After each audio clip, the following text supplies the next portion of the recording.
به ونتوكل عليه ونعوذ بالله من شرور أنفسنا ومن سيئات أعمالنا من يهده الله فلا مضل له ومن يضلله فلا هادي له ونشهد أن لا إله إلا الله وحده لا شريك له له الملك وله الحمد ونكبره تكبيرا.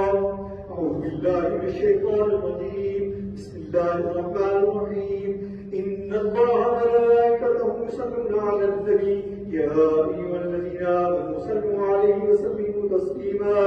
اللهم صل على محمد وعلى آل محمد بعدد من بعد وقام وصلى الله على محمد وعلى آل محمد بعدد من صلى وصام وصلى الله على جميع الأنبياء والمرسلين والملائكة المقربين والخلفاء الراشدين خصوصا على خير البشر بعد الأنبياء بالتحقيق أمير المؤمنين سيدنا أبي بكر الصديق رضي الله تعالى عنه وعلى مزين المنبر والمحراب أمير المؤمنين سيدنا عمر بن الخطاب رضي الله تعالى عنه وعلى كامل الحياة والإيمان أمير المؤمنين سيدنا عثمان بن عفان رضي الله تعالى عنه وعلى مثل العجائب والغرائب أمير المؤمنين سيدنا علي بن أبي طالب كرم الله تعالى وجهه وعلى الإمامين الحمامين السعيدين الشهيدين أبي محمد الحسن بن أبي عبد الله الحسين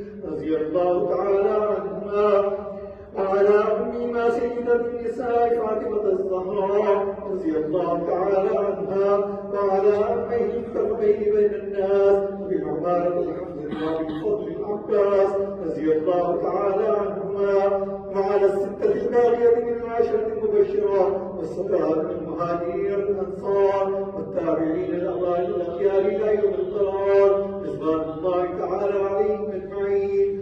اللهم اغفر لي ولوالدي وللمؤمنين والمؤمنات والمسلمين والمسلمات انك سميع قريب مجيب الدعوات.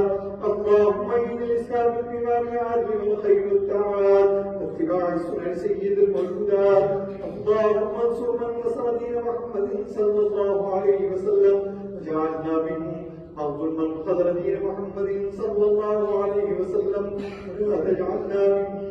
عباد الله رحمكم الله إن الله يأمر بالعدل والإحسان وإيتاء ذي القربى وينهى عن الفحشاء والمنكر والبغي يعظكم لعلكم تذكرون. اذكروا الله تعالى يذكركم وادعوه يستجب لكم ولذكر الله تعالى أعلى وأولى وأعز وأجل وأتم وأحق وأكبر. الله يعلم ما تصنعون. मेरे साथ